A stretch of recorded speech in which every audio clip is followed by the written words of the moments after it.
friends, it's Women's History Month, and I'm sure that you've read many books and watched videos about so many women doing amazing things all over the world. And this week, we are going to create a portrait of an amazing woman in our lives. Do you know an amazing woman? Okay, so go to your creation station, and I'm going to show you some of the things that you can use to create a portrait.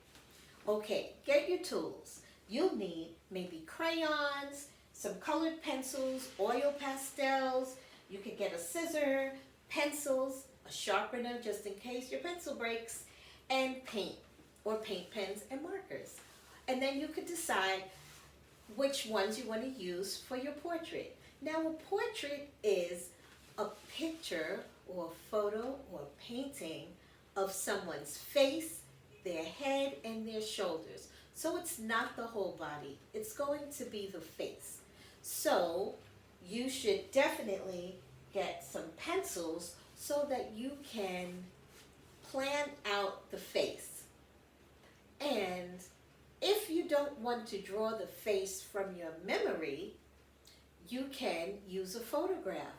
Or if you chose your amazing mom, you can ask your mom to sit in the chair so that you can make a portrait of her. That's a great idea. So I chose my grandmother. My grandma was such an amazing woman. I called her Granny. So I found a photograph of my granny, and this is her. She was 16 years old in this picture.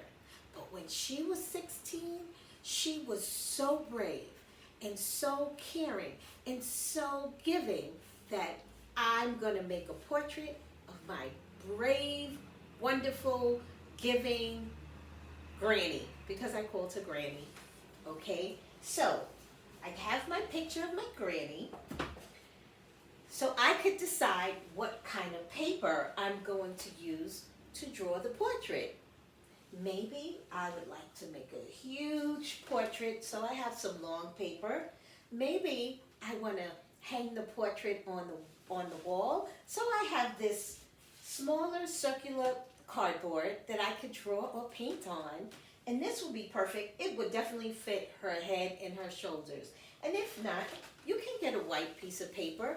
I have the square paper. You can have rectangular paper, and you can make your portrait on the paper. So I am going to give you one step before you start to paint your portrait and add color to it. Use a pencil to plan out your portrait. Okay, so you are definitely going to use your pencil, get a piece of paper, and say, okay, let me look at mom, or let me look at my photograph, and then I might start sketching. I'll look at the photograph, or I'll look at the person that I'm drawing if they're there, and I will start sketching. And once you start sketching and you draw it and the picture is the way you want it, then you can start to add color and details, paint, oil pastels, however you like. Now, be creative. Don't forget the details, and don't forget to pay homage. That means to celebrate the amazing woman in your life. Have fun, and I can't wait to see your portraits.